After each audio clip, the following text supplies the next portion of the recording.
I am Ibrahim Traore, and today I am exposing the false narratives. You label me a young radical military leader, an enemy of the West. But I speak the truth, and this time you can't silence me, you can't mute the microphones, you can't turn off the cameras, and your editors can't manipulate my words. The world you once controlled no longer exists. Millions now hear unfiltered voices like mine, voices you've tried to drown with lies for decades. As a child, I only saw negative images of Africa on television, starving children, drought, violence, and war. This was the Africa we were told to believe in, a continent to pity and be ashamed of. But as I matured, I read, I asked questions, and I discovered that the Africa you presented to us was a complete fabrication. It was a scripted portrayal meant to justify your actions and control. You've portrayed us as uncivilized, helpless, and in need of rescue. You repeat the same narrative: poverty, disease, conflict, while ignoring the continent's success, progress, and dignity. Have you ever put Africa's achievements on your front pages? Rwanda's tech boom, Ethiopia's tree planting efforts, Botswana's democratic stability, Kenya's innovation scene. None of these fit your agenda, so they go unmentioned. Because if Africa is successful, your exploitation loses its justification. Africa is incredibly rich in natural resources. Cobalt, vital for electronics, from Congo, yet Congolese people can't afford basic tech. Platinum from South Africa powers your industries, yet millions there are unemployed. Gold from Burkina Faso, Mali, and Ghana flows out, while locals live in poverty. Diamonds from Sierra Leone, Angola, and Botswana are worth billions, yet miners earn $1 a day. Uranium from Niger and Namibia powers European cities, while African villages remain in the dark. So the real question isn't why Africa is poor, but how it's been kept poor despite such abundance. The answer? Colonialism didn't end, it evolved. You no longer colonize with armies, you do it with corporations, unfair contracts, and debt traps. You use bribery, backroom deals, and offshore accounts to drain Africa's wealth. You make long-term concessions, demand tax exemptions, ignore environmental and labor rules, and then secure your interest with private security firms.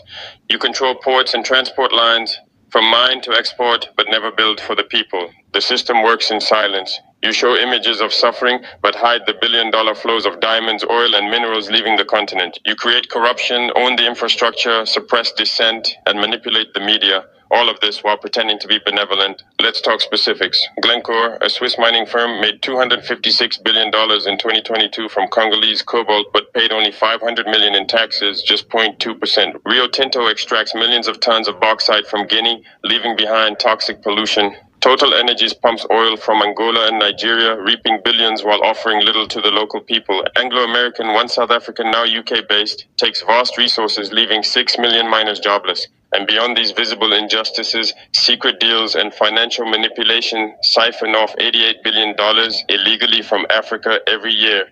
Meanwhile, you boast about giving $4 billion in aid. In truth, Africa gives the world far more than it receives. France keeps 14 African nations tied to its old colonial currency, the CFA franc. Half of their reserves are still held in the French treasury with negative interest. France extracts $500 billion annually through this setup, yet when it gives $10 billion in aid, it dominates headlines. Britain runs the global money laundering hub. The City of London and its offshore territories hide Africa's stolen wealth. The US controls Africa through its military command, AFRICOM, with 46 bases, not for security but for resource control. And China has entered with promises of partnership, but in return takes ports, mines, and land for decades, locking countries into debt. None of this is covered by the mainstream media. Why? Because they're owned by billionaires with vested interests. The biggest media outlets are funded by the very corporations exploiting Africa, oil, mining, arms, and pharma giants. Their editors and reporters come from elite institutions, speak only colonial languages, and represent a narrow worldview. So how can they tell Africa's story? I think they haven't understood something. When we say the homeland or death, we shall overcome, it's not just a phrase, it has its full meaning.